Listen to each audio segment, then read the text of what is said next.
Hey guys, I've been away for a while doing lots of behind the scenes stuff like Camp Zone, but it's time to start making videos again. Now the first thing I wanted to mention in this video is that I've started a Discord server. I enjoyed my last live stream with you guys so much, I'd like to stay in more regular contact with you guys. So I invite you all, come hang around on my Intermittent Technology Discord server, and we can talk about QuinLED or other projects. I'll put the link in the description, and maybe see you there. Speaking of QuinLED, I've been working on this project for a few months now, in secret, but I think it's ready to get revealed, or at least show you guys what I've been working on, and that is the next generation of QuinLED modules.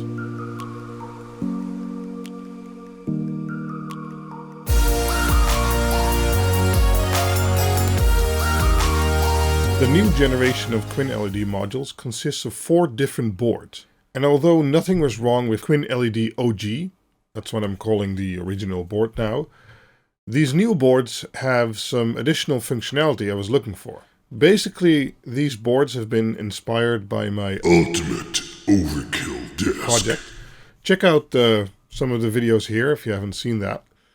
And for that project, I was going to need lots and lots of analog LED channels, and also for the first time wanted to make use of digital LED channels. Now, I could have used QuinLED OGs for that, but then I'd need 6, 7 or 8 modules, which was a bit overkill. So I started designing new modules. And as always, I got kind of sucked into the project, and it became 4 boards and a new website completely dedicated to QuinLED, and I won't be sharing that website with you right now, but once I do, it should have all the hardware, PCBs on it, components you need, soldering guides, videos about all that stuff, you know, everything that was on the old website, but then for the new board. So I'm currently working on the 3rd revision of my boards, and everything is working now. I'm just doing some cosmetic and, well, a little bit of electronic changes.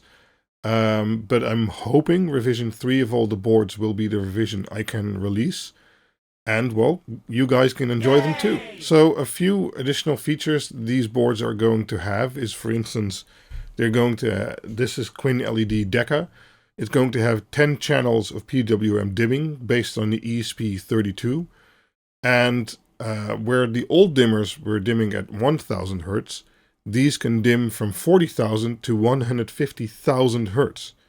So where the old one, especially at low levels, could still be seen by cameras, these new modules should PWM at a high enough frequency that even camera sensors won't be able to see it anymore. Also, if you had a power supply which made noise, these new boards, because of the high switching frequency, should cause a lot less noise in your power supplies.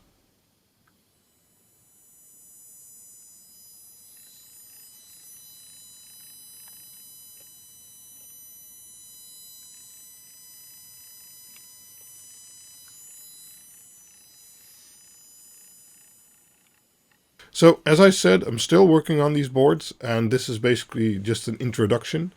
More videos and articles and stuff to follow soon. But let's take a look at the boards I'm designing together, and at least you can see what I've been working on. As I said, I'm working on 4 different boards, and the things I'm not going to show you are not finalized yet. The first one I already showed you, and that's QuinLED Deca. As I said, it's an ESP32 based 10-channel PWM dimmer. And once it's fully built up, let me see if this works. It kind of looks a little bit like this. So this one has been designed to have lots of channels and also be able to handle lots of power going through it. I'll show you using some B-roll more close-up, but I made these LED testing bars, which has 10 channels in them, of different vendor LED strips, because I was looking for LED strips again, and well, basically I ended up with my old vendor because they still make the best LED strip out there. More about that in future videos again.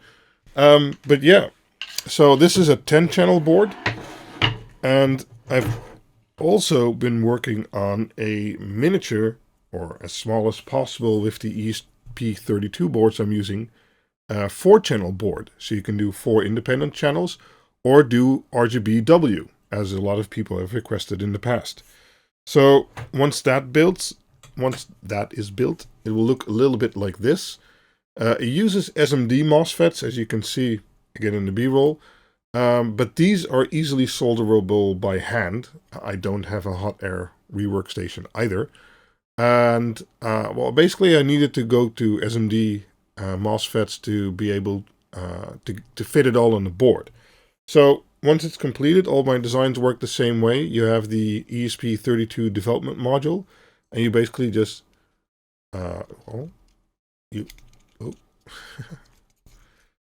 plug it in there, and then it forms one complete board. The MOSFETs are in the back, so heat can still escape. And this is about 5 centimeters by 2.5 centimeters, so you can easily hide it away. Okay, so that is for the traditional LED dimming family I've been creating. Next to that, I've been working on different boards for digital LED controllers. First, there is QuinLED Dig Hexa, sorry. This is a 6-channel board, which also is built for high power handling. And yeah, this should do 45 to 75 amps through the board. So you don't have to have separate feeds to your LED strips. Of course, you need strong enough or thick enough cables for that. But, you know, that's doable. This board is complete with level shifters to go from 3.3 volts to 5 volt logic, etc., etc. And next to that, we have QuinLED Dig Uno, or actually, this was Duo, but Duo isn't feasible right now, so it's going to be Uno. Yeah, same deal. This is just a tiny board in which you can plug in ESP32, and then it has a single LED channel with clock and data pins, so you can use anything from WS2812B or APA 102 LED strips, or NeoPixel and dot stars, if you know those names. And since they're ESP32s on all the boards, software should be readily available. I'm not a programmer, so I'm going to use what's available for that, and more about that in the future, of course. So yeah, that's the 4 boards I've been working on, and as I said, I hope to have the designs finalized pretty soon.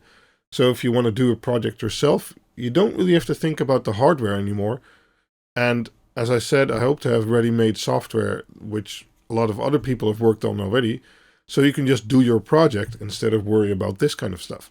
Anyway, I could talk for hours and hours about this stuff, and I will in future videos, so let's leave that for then. As I mentioned in the beginning, join the Discord server if you have any questions about QuinLED modules or other projects. Join us there, hang around, and I'll see you guys in the next video or online. Bye bye.